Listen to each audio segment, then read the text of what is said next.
The attic smelled of cedar and decades-old dust. Cookie Johnson hadn't been up there in years, maybe not since they'd first moved into the house. A late spring sun beamed through the small window, illuminating boxes of forgotten photo albums, holiday decorations, and memories no one had looked at in ages. She tugged at a particularly heavy box marked Old Magazines MJ. Inside were copies of Sports Illustrated, vintage Jet covers, even a few Lakers game programs with Magic's signature beaming off the glossy pages. Nestled between two thick binders was something out of place. A slim, cream-colored envelope. No postage. Just her name, Cookie, written in the distinct looping cursive she'd known for nearly 40 years. She sat down slowly, the attic floor creaking beneath her. Her fingers hovered over the flap. There was something sacred about an old letter, a still-sealed whisper from the past. The date in the corner struck her immediately. June 14th, 1994. Cookie's heart pounded. Before we dive deeper, make sure to subscribe to the channel for more powerful real-life stories that move your soul. Every letter, every tear, every moment, right here. Back then, 1994, felt like a different lifetime. Magic had retired from the NBA just a few years earlier, after announcing his HIV diagnosis to the world, a moment that had shattered millions and turned their marriage into a crucible. Cookie had stayed, stood by him, prayed with him, fought with him, loved him. They'd survived the press, the paranoia, the long silences. That summer they were rebuilding, or so she'd thought. The envelope felt warm in her hand, almost alive. She opened it. Inside was a single folded sheet. The handwriting was unmistakably his.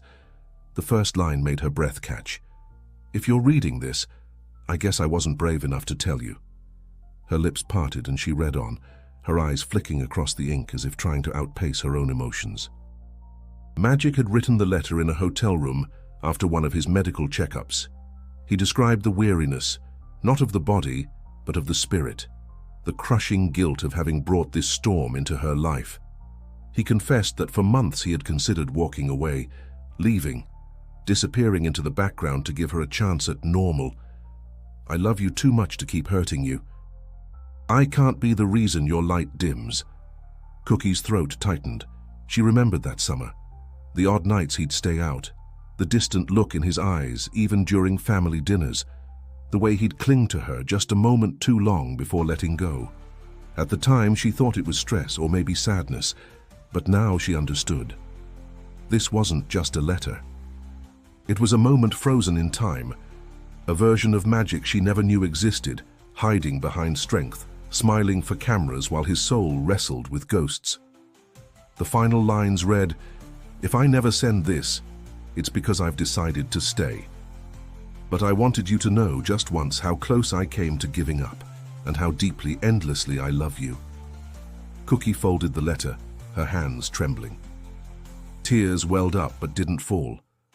Not yet. Her heart was full, not with pain, but with something more complicated. A love that had survived a storm it never even saw coming. And now, 30 years later, it was speaking again. Cookie sat alone in the kitchen, the letter unfolded before her like an open wound and a love song all at once. The silence in the house felt heavier now, as if it too were holding its breath. The clock ticked above the stove, but time didn't seem to move. She traced the words again with her eyes, slower this time, letting each one settle like dust on her skin. Magic had nearly left her, not in anger, not in betrayal, but in love twisted by fear. She picked up the letter again and read the date, June 14th, 1994. That was the summer after they had gone to church counseling, when Magic had suddenly suggested a vacation by himself to clear his mind. Cookie had insisted on going with him. He backed down and stayed. She remembered thinking, why did he look so relieved? Now she knew. She thought about confronting him. She imagined walking into the den where he was watching sports highlights, handing him the letter and asking, "Why didn't you tell me?" But something stopped her. This wasn't about confrontation. Not yet. The pain in the letter wasn't something he had done to her. It was something he had survived silently, and he chose her in the end. He stayed. They built a life out of the pieces. But still, it ached. Later that afternoon, Cookie called Lisa Graham. Lisa had been her confidant for years. A former therapist turned spiritual coach, Lisa had a way of asking the right questions, the ones that peeled back the layers without making them bleed. They met at a small cafe near the beach. Cookie wore sunglasses, though the sky was overcast. Lisa didn't need a long explanation. One look at her friend's face and she said softly, "Tell me." Cookie pulled the letter from her purse like a relic, placing it on the table. Lisa read it silently, her fingers lightly holding the edges as if it were sacred. When she finished, she didn't speak for a long time. Finally, she said, "This isn't a goodbye letter, Cookie. This is a letter from a man on the edge of himself trying to climb back." Cookie nodded. "But he never showed me that. I didn't know he was hurting this deeply." Lisa leaned in. Because back then, strength meant silence, especially for men like Magic, public, admired, powerful. Vulnerability was a threat. He didn't hide this from you because he didn't trust you. He hid it because he didn't trust the world. Cookie's throat tightened. She felt both closer to him and farther than ever. That night, she sat across from Magic at the dinner table. He was laughing, telling a story about their grandson's first basketball game. She watched him, really watched him. His face older but still warm, his voice full of life. The man in the letter and the man in front of her, both were him, just different chapters. She excused herself early and went to the bedroom, holding the letter like it might disappear if she let go. In the quiet, she realized something. This letter wasn't meant to be found, but maybe it needed to be now, 30 years later. Maybe their love had something left to teach them. Cookie stood in front of the bedroom mirror, holding the letter to her chest. Her reflection looked steady, but inside she was anything but. She had rehearsed a dozen ways to bring it up. Softly, directly, through tears, through silence. None of them felt right. So she waited. 2 days passed. The letter stayed tucked beneath her pillow, close to her heart and far from his eyes. Every glance Magic gave her, every smile, every shared joke, made it harder. But the weight of knowing what she knew was heavier still. On the third night, as they prepared for bed, Cookie turned to him. "I found something," she said gently. Magic looked up from his book. "Yeah?" "In the attic. It's a letter. From you. From 1994. His smile faltered. He blinked slowly, as if traveling back through time. 1994, he echoed. Then his eyes widened. "You mean?" She nodded. There was silence. Not the awkward kind, but the kind that settles before an emotional storm. Magic closed the book and sat up straighter. "I didn't think I kept it," he whispered. "I never meant for anyone to read that." Cookie moved closer. "I know, but I did. And I think maybe I was meant to." Magic looked away, rubbing his hands together. "That was a dark time, Cookie. I was scared. Not of dying, of dragging you down with me." Cookie reached out and took his hand. "You didn't drag me. You lifted me, even when you couldn't lift yourself." His eyes filled with tears. "I really thought about leaving," he said. "Not to hurt you, just to free you. I thought maybe if I disappeared, you could start over, with someone healthy, someone who wouldn't bring you pain or shame." Cookie's voice cracked. "You never brought me shame. Never." Magic swallowed hard. "I didn't know that back then. I was trying to protect you the only way I knew how, but I couldn't go through with it. I saw you one morning making breakfast for Andre, singing to the radio like nothing was broken. And I realized I couldn't leave that. I didn't want to survive without that light." She pulled him into an embrace, and for a long time they stayed like that. Two people, older and wiser, healing a scar that had been invisible for 3 decades. The next morning, the atmosphere between them was quiet but charged, like something sacred had shifted. They took a walk around the neighborhood, fingers laced together, the spring air brisk against their skin. Cookie felt different, not lighter or heavier, just more whole. Later that afternoon, Magic pulled out an old leather box from his study. Inside were photographs, clippings, ticket stubs. Memories. He handed her a folded note from his journal dated just weeks after the unsent letter. I almost walked away, but love said stay, and she was the one who kept me standing. Cookie read it aloud, her voice cracking. This is the magic I always believed in, she whispered. Magic smiled gently. That's the magic you made. Saturday morning came with the kind of golden light that made everything feel softer. Cookie woke up before Magic and sat by the window with a cup of tea. The letter lay on her lap again, this time not as a burden but as a bridge.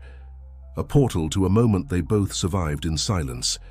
Magic joined her quietly, his hand resting on her shoulder. "Remember how scared we were back then?" he asked. Cookie nodded. "I was scared of losing you, you were scared of hurting me." He sighed. "And we never said it out loud. We just kept walking like it would all fix itself." She turned to him. "But we made it." "Barely," he replied with a half smile. "But yeah, we did."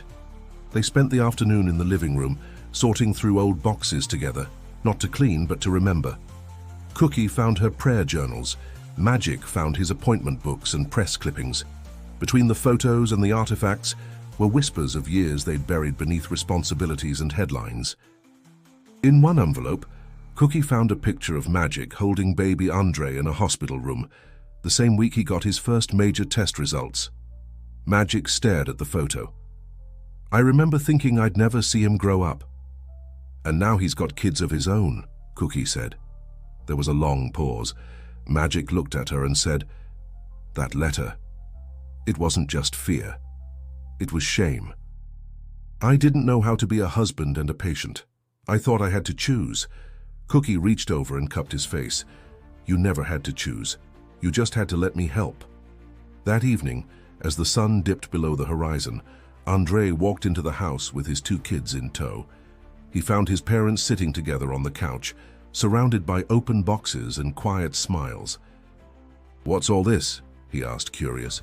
Cookie exchanged a look with Magic. "It's part of our story," she said. "Something we thought we'd forgotten, but it found its way back to us." Andre sat down.